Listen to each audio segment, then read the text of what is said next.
June 12, 2025 మన దేశ aviation చరిత్రలోనే అత్యంత చీకటి రోజు.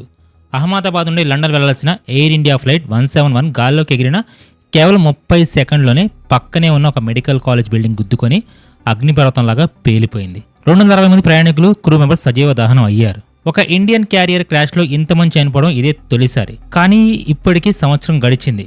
కానీ ఆ 260 మంది ప్రాణాలు గాల్లో ఎలా కలిసిపోయాయో ఈ ప్రపంచానికి తెలుసా? తెలీదు. ఎందుకంటే ఆ నిజం బయటికి వస్తే $200 బిలియన్ విలువైన ఒక ప్రపంచ ప్రఖ్యాత కంపెనీ నామరూపాలు లేకుండా పోతుంది. అందుకే దారుణంగా కాల్పిన ఆ శవాల మీద రాజకీయాలు చేస్తూ ఆ నిజాన్ని అత్యంత కిరాతకంగా తొక్కి పెడుతున్నారు.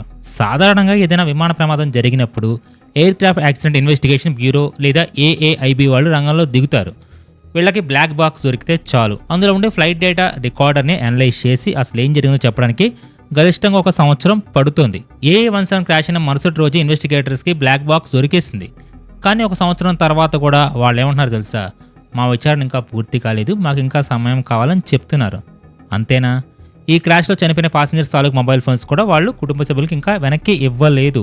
అసలు ఒక బోయింగ్ 787 ఎయిర్ క్రాఫ్ట్ క్రాష్కి చనిపోయిన పాసింజర్ మొబైల్ ఫోన్స్కి సంబంధం ఏంటి? ఆ ఫోన్స్ నుండి వాళ్ళు ఏం డేటా తీయాలనుకుంటున్నారు? ఒకవేళ డేటా తీయాలనుకుంటే దానికి 1 సంవత్సరం ఎందుకు పడుతుంది? ఈ ప్రశ్నలను అడిగితే ఎవరి దగ్గర సమాధానం లేదు. దొంగచాటుగా రహస్యంగా నడుస్తున్న ఈ విచారణ చూస్తుంటే వీళ్ళు నిజాన్ని బయట పెట్టడానికి ట్రై చేయట్లా, ఆ నిజాన్ని శాశ్వతంగా కప్పిడానికి ట్రై చేస్తుందని చాలా స్పష్టంగా అర్థమవుతుంది. నిజం బయటకు వస్తే ఎవరికి నష్టం? ఇక్కడే మనం బోయింగ్ కంపెనీ గురించి మాట్లాడుకోవాలి. క్రాష్ అయిన ఆ ఎయిర్ ఇండియా ఫ్లైట్ ఒక బోయింగ్ 787 డ్రీమ్ లైనర్. ఒకవేళ ఏవియేషన్ ఇన్వెస్టిగేషన్ రిపోర్ట్లో గనక పైలట్ది ఏమీ తప్పు లేదు, కేవలం ఆ విమానం డిజైన్లోనే ఉన్న ఫాల్ట్ వల్లే, ఆ సిస్టమ్స్ ఫెయిల్ అవడం వల్లే ఆ ఫ్లైట్ క్రాష్ అయిందని తేలితే ఏమవుతుంది? ప్రపంచవ్యాప్తంగా వివిధ ఎయిర్లైన్స్ వాడుతున్న సుమారు 1000కి పైగా డ్రీమ్ లైనర్స్ని అర్జెంటుగా గ్రౌండ్కి చేయాల్సి వస్తుంది. అంటే ఒక్క ఫ్లైట్ కూడా గాల్లోకి ఎగరడానికి వీల్లేదు. అలా జరిగితే $200 బిలియన్ నెట్వర్త్ ఉన్న బోయింగ్ కంపెనీ కుప్ప కూలిపోతుంది. వాళ్ళ షేర్స్ పాతాళానికి పడిపోతాయి. అప్పటికీ కంపెనీ మీద ప్రభుత్వాలు ఇన్ఫ్లుయెన్స్ చేస్తున్నారని, తమ తప్పులను బయటపెట్టి విజిల్ బ్లోవర్స్ని చంపేస్తారని చాలా భయంకరమైన ఆరోపణలు కూడా ఉన్నాయి. అలాంటి కంపెనీ ఇప్పుడు ఇండియాలో జరుగుతున్న ఈ ఇన్వెస్టిగేషన్ని ప్రభావితం చేయకుండా ఉంటుందంటారా? అందుకే క్రాష్ జరిగిన మొదటి రోజు నుండే మీడియా ద్వారా ఒక దారుణమైన ఫేక్ నెరేటివ్ని స్ప్రెడ్ చేయడం స్టార్ట్ చేశారు. అదే పైలట్ సూసైడ్ థియరీ. విమానంలో ఎలాంటి లోపం లేదు, కెప్టెన్గా ఉన్న పైలట్ కావాలని సూసైడ్ చేసుకోవడానికి మాన్యువల్గా ఫ్యూల్ స్విచ్ ఆఫ్ చేసి 260 మంది తనతో పాటు చంపేశారని కట్టు కదా అల్లారు. చనిపోయిన ఒక పైలట్ తిరిగి వచ్చి తను తాను డిఫెండ్ చేసుకోలేడు కదా, నేరం మొత్తం వాడి మీద నెట్టేస్తే మనకు ₹1,00,00,000 వ్యాపారం సేఫ్గా ఉంటుందని వాళ్ళ మాస్టర్ ప్లాన్. ప్రభుత్వం, ఏజెన్సీలు అన్నీ సైలెంట్ అయిపోతే రేచల్ చిత్రాన్ని ఒక ఇండిపెండెంట్ ఇన్వెస్టిగేటివ్ జర్నలిస్ట్ 1 సంవత్సరంగా ఈ కేసును వదలకుండా ఫాలో అవుతూ క్యారవాన్, ఫ్రంట్ లైన్ లాంటి పబ్లికేషన్స్లో వరుస పెట్టి సంచలన నిజాలు బయట పెట్టింది. ఆమె బయటపెట్టిన రిపోర్ట్స్ చదివితే అసలు ఈ ఫ్లైట్ క్రాష్ ఎందుకు అయిందో కాదు, 100 లోపాలు ఉన్నాయని తెలిసినా కూడా దాన్ని గాల్లోకి ఎందుకు పంపారో చూస్తే మీ రక్తం మరుగుతుంది. మనం టైం లైన్ని కొంచెం వెనక్కి తీసుకెళ్ళి క్రాష్కి ముందు ఏం జరిగిందో పిన్ టు పిన్ అనలైజ్ చేద్దాం. క్రాష్కి 3 రోజుల ముందు జూన్ 9, 2025 క్రాష్ అయిన ఆ aircraft registration number VTANB. June 9న జరిగిన మెయింటెనెన్స్ చెక్లో ఈ ఫ్లైట్ యొక్క కోర్ నెట్వర్క్ పాడైపోయిందని రిపోర్ట్ వచ్చింది. అసలు ఈ కోర్ నెట్వర్క్ అంటే ఏంటి? సింపుల్గా చెప్పాలంటే ఇది ఆ ప్లేన్కి సెంట్రల్ నర్వస్ సిస్టమ్, అంటే ఒక మెదడు లాంటిది. 28 నాన్ క్రిటికల్ సిస్టమ్స్, ఇంకా 22 ఫ్లైట్ క్రిటికల్ సిస్టమ్స్ అన్ని ఈ కోర్ నెట్వర్క్ కింద కనెక్ట్ అయ్యి ఉంటాయి. అంత ఇంపార్టెంట్ సిస్టమ్ పాడైపోతే ఫ్లైట్ని గ్రౌండ్ చేయాలి కదా. కానీ ఎయిర్ ఇండియా మెయింటెనెన్స్ వాళ్ళు దీన్ని CAT-C అంటే కేవలం మీడియం రిస్క్ అని మార్క్ చేసి దీన్ని రిపేర్ చేయడానికి 10 రోజులు టైం తీసుకున్నారు. ఈ గ్యాప్లోనే ఫ్లైట్లు ఆపేశారా? లేదు, గాల్లో ఎగిరేలా పర్మిషన్ ఇచ్చారు. ఇక్కడ ఇంకో డేంజరస్ ట్విస్ట్ కూడా ఉంది. బోయింగ్ ఇంటర్నేషనల్ రూల్స్ ప్రకారం ఈ కోర్ నెట్వర్క్ ఫెయిల్ అయితే ఫ్లైట్లో ఏ సిస్టమ్ పాడినా పైలట్కి వార్నింగ్ ఇచ్చే ఫాల్ట్ రిపోర్టింగ్ సిస్టమ్ కూడా పనిచేయదు. అంటే పైలట్కి విమానంలో ఏం జరుగుతుందో తెలుసుకునే ఛాన్స్ పూర్తిగా బ్లాక్ అయిపోయింది. కళ్ళకు గంతలు కట్టి ఫ్లైట్ నడపమన్నట్లు అయిపోయింది పరిస్థితి. క్రాష్కి 2 రోజుల ముందు జూన్ 10, 2025 మళ్ళీ అదే ఫ్లైట్లో ఇంకో మేజర్ ఫాల్ట్ బయటపడింది. ఈసారి ఫైర్ ఎంట్రన్స్ సిస్టంలో ప్రాబ్లం వచ్చింది. విమానంలో వాడి ఫ్యూల్కి చాలా త్వరగా మంటలు అంటుకుంటాయి. అండ్ ఈ ఫైర్ ఇన్నెటర్ ఏం చేస్తుందంటే ఫ్యూయల్ ట్యాంక్స్లో ఆక్సిజన్ లెవెల్స్ని తగ్గించి మంటలు అంటుకోకుండా ఒక ప్రొటెక్షన్ షీల్డ్ లాగా పనిచేస్తుంది. ఇంత ఇంపార్టెంట్ సిస్టమ్ పాడైపోయిందని దాన్ని CAT-A అంటే హై రిస్క్గా మార్క్ చేశారు. దీన్ని రిపేర్ చేయడానికి 8 రోజులు టైం ఇచ్చారు. ఈసారైనా ఫ్లైట్ని ఆపారా అంటే ఇక్కడ మనుషుల ప్రాణాల కంటే వ్యాపారమే ముఖ్యం కదా. సో ఈ హై రిస్క్తోనే ఆ ఫ్లైట్ని మళ్ళీ ఆకాశంలోకి పంపారు. సరే, ఇక క్రాష్ జరిగిన రోజుకి వద్దాం. జూన్ 12 ఉదయం ఇదే విమానం ఢిల్లీ నుంచి అహ్మదాబాద్కి ఒక ట్రిప్ చేసింది. అండ్ ఆ ఫ్లైట్లో ప్రయాణించిన ఆకాష్ వాస్తవ్ అని ఒక పాసింజర్ సోషల్ మీడియాలో ఒక వీడియో పెట్టాడు. అందులో విమానంలో ఏసీ పనిచేయట్లేదని, ఇన్ఫ్లైట్ ఎంటర్టైన్మెంట్ సిస్టమ్ అంతా ఆగిపోయిందని చూపించాడు. మామూలుగా అయితే ఎయిర్ ఇండియా ఫ్లైట్స్లో ఏసీ పనిచేయకపోవడం కామన్ కదా అని అందరూ లైట్ తీసుకున్నారు. కానీ దానికి ఆ తర్వాత జరిగిన క్రాష్కి ఒక డైరెక్ట్ కనెక్షన్ ఉంది. బోయింగ్ 787లో ఇందాక మనం చెప్పుకున్న core network, AC entertainment system, ఇంకా ఇంజన్లకు సంబంధించిన అత్యంత కీలకమైన FADEC full authority digital engine control సిస్టమ్ని ఇవన్నీ కూడా R2 లైన్ అనే ఒక ఎలక్ట్రికల్ పవర్ స్టోర్స్కి కనెక్ట్ అయి ఉంటాయి. జూన్ 10న పాడైపోయిన ఫైర్ ఇన్వర్టర్, ఆ రోజు ఉదయం పాడైన ఏసీ అండ్ ముందే ఫెయిల్ అయిన కోర్ నెట్వర్క్ ఇవన్నీ ఒక పవర్ లైన్ మీద విపరీతమైన లోడ్ చేసేసాయి. టేక్ ఆఫ్కి 15 నిమిషాల ముందు 1:23 PM మధ్యాహ్నం 1:23కి అహ్మదాబాద్ రన్ మీద ప్లేన్ టేక్ ఆఫ్కి రెడీ అవుతుంది. అండ్ ఆ సమయంలోనే ప్లేన్ యొక్క ACARS air craft communications addressing and reporting system నుండి వరుసగా 6 సిగ్నల్స్ వెళ్ళాయి. ఇవన్నీ నో గో ఐటమ్స్. అంటే ఏవియేషన్ రూల్స్ ప్రకారం ఈ సిగ్నల్ వస్తే ప్లేన్ ఒక అంగుళం కూడా కదలకూడదు. కానీ ఇందాక మనం చెప్పుకున్నట్లు ఫాల్ట్ రిపోర్టింగ్ సిస్టమ్ ఫెయిల్ అవ్వడం వల్ల కాక్పిట్లో ఉన్న పైలట్స్కి ఈ వార్నింగ్ సిగ్నల్స్ వెళ్ళలేదు. మరి ఎవరికి వెళ్ళాయి? ఆ రియల్ టైమ్ సిగ్నల్స్ అన్ని కూడా యూఎస్లో బోయింగ్ ఆఫీస్కి, గురుగ్రామ్లో ఉన్న ఎయిర్ ఇండియా ఆపరేషన్ ఆఫీస్కి వెళ్ళాయి. అంటే ఆ ఫ్లైట్ కండిషన్ ఎంత దారుణంగా ఉందో నేల మీద ఉన్న అధికారులందరికీ తెలుసు. అయినా సరే 1:25 PMకి ఆ ఫ్లైట్ టేక్ ఆఫ్కి క్లియరెన్స్ ఇచ్చారు. చావుకి గ్రీన్ సిగ్నల్ పడింది ఇక్కడే. 1:38 PM and 39 seconds flight runway మీద విపరీతమైన స్పీడ్తో పరిగెడుతుంది. అప్పటికే స్పీడ్ 180 knots అంటే సుమారు 330 కిలోమీటర్లకి చేరుకుంది. గాల్లో లేవడానికి ఫ్రంట్ వీల్ పైకి లేచింది.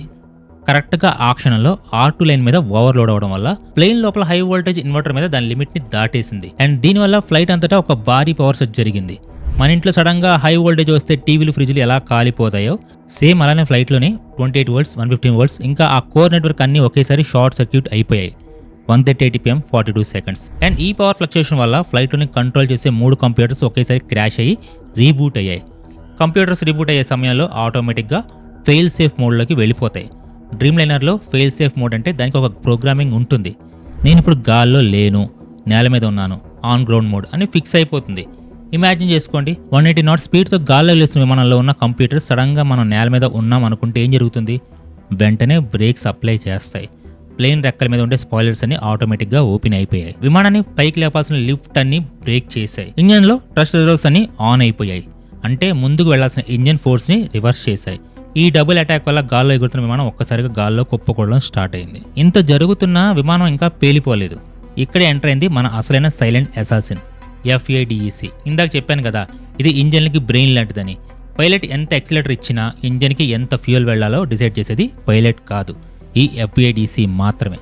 దీంట్లో బోయింగ్ ఇంకా GE ఏరోస్పేస్ వాళ్ళు ఒక సేఫ్టీ ఫీచర్ని ప్రోగ్రామ్ చేశారు. దాని పేరు TCMA, trust control mall function accommodation. దీని లాజిక్ ఏంటంటే, ఒకవేళ ప్లేన్ నేల మీద ఉన్నప్పుడు ఇంజిన్లు కనుక తప్పుగా ప్రవర్తిస్తే వెంటనే ఫ్యూల్ని కట్ చేసి ఇంజిన్ని ఆపేయాలి.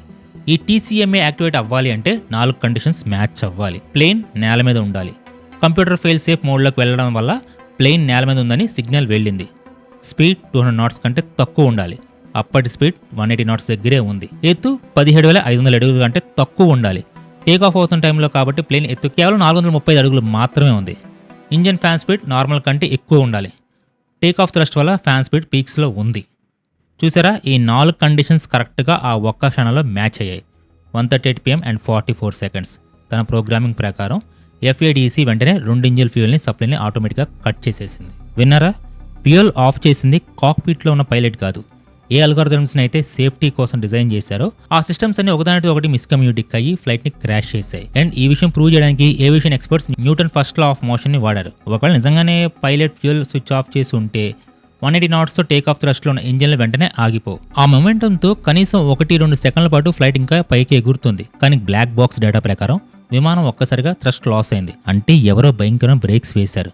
అండ్ ఆ బ్రేక్స్ వేసింది ఫెయిల్ సేఫ్ కంప్యూటర్స్. మరి ఆ లాస్ట్ సెకండ్స్లో కాక్పిట్లో ఉన్న కెప్టెన్ సుమిత్ సబర్వాల్ ఏం చేశాడు? ఆ మీడియా చెప్తున్నట్లు అతను చేతులు ముడుచుకుని కూర్చుని చనిపోలా. కంప్యూటర్స్ అన్ని బ్లాంక్ అయిపోయాయి, సిస్టమ్స్ అని ఫెయిల్ అయిపోతుంటే ఒక శిక్షణ పొందిన పైలట్గా తన డ్యూటీ తను చేశాడు. 1:38 PM and 54 secondsకి అతను మాన్యువల్గా APU ఆక్సిలరీ పవర్ యూనిట్ని స్టార్ట్ చేయడానికి ట్రై చేశాడు. షార్ట్ సర్క్యూట్ వల్ల APU ఆటో స్టార్ట్ అవ్వాల. అందుకే అతను మాన్యువల్గా ఆ డోర్ ఓపెన్ చేయడానికి ప్రయత్నించాడు. అతని చేతులు కంట్రోల్స్ మీదే ఉన్నాయి కానీ ఫ్యూయల్ స్విచ్ దగ్గర లేవని autopsy reports and black box డేటాలో క్లియర్గా రికార్డ్ అయ్యింది. కానీ AAIB వాళ్ళు క్రాష్ జరిగిన నెల తర్వాత రిలీజ్ చేసిన ప్రిలిమినరీ రిపోర్ట్లో ఈ డేటా అంతా దాచేశారు. అండ్ ఆ బ్లాక్ బాక్స్ డేటాలో ఏ పార్ట్ అయితే న్యూట్రల్గా ఉందో కేవలం దాన్ని మాత్రమే బయటికి హైలైట్ చేశారు. స్పాయిలర్స్ డిప్లాయ్ అయిన విషయం, థ్రస్ట్ రివర్స్ ఆన్ అయిన విషయం, కంప్యూటర్స్ రీబూట్ అయిన విషయం ఏది ఆ రిపోర్ట్లో లేదు. మొత్తం డేటా బయట పెడితే ఫ్లైట్ ఫాల్ట్ అని తెలిసిపోతుంది కదా, అందుకే పైలట్దే తప్పన్నట్లుగా ఒక నకిలీ రిపోర్ట్ని అయితే తయారు చేశారు. అండ్ ఈ దారుణం చూసి తట్టుకోలేక కెప్టెన్ సుమిత్ తండ్రి పుష్కర్ సబర్వాల్ ఈ వయసులో సుప్రీం కోర్టులు మెట్లు ఎక్కాడు. తన కొడుకు దేశద్రోహి కాదని, 260 మందిని చంపిన హంతకుడు కాదని, అసలైన హంతకుడు బోయింగ్ కంపెనీ అని నిరూపించడానికి న్యాయ పోరాటం చేస్తున్నారు.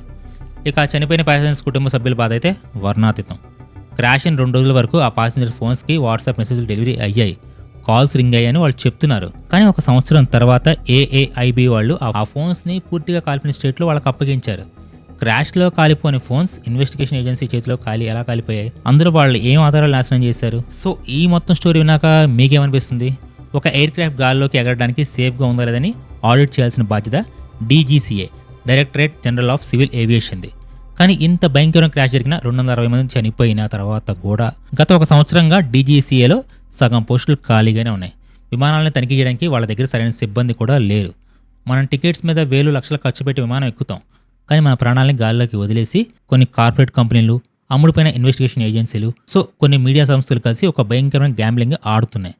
రేపు ఏదో ఒక ఎయిర్పోర్ట్లో మనం ఎక్కబోయే ఫ్లైట్లో కూడా ఇలా పవర్ ఫెయిల్ అయి ఉండి రిపేర్ చేయకుండానే మనల్ని గాల్లో తీసుకెళ్తుందేమో ఎవరికి తెలుసు. రేచల్ చిత్ర లాంటి జర్నలిస్టులు ప్రాణాలు తెగించి ఇలాంటి రిపోర్ట్స్ని బయట పెడుతున్నప్పుడు వాటిని చదివి ప్రశ్నించాల్సిన బాధ్యత మన మీద కూడా ఉంది.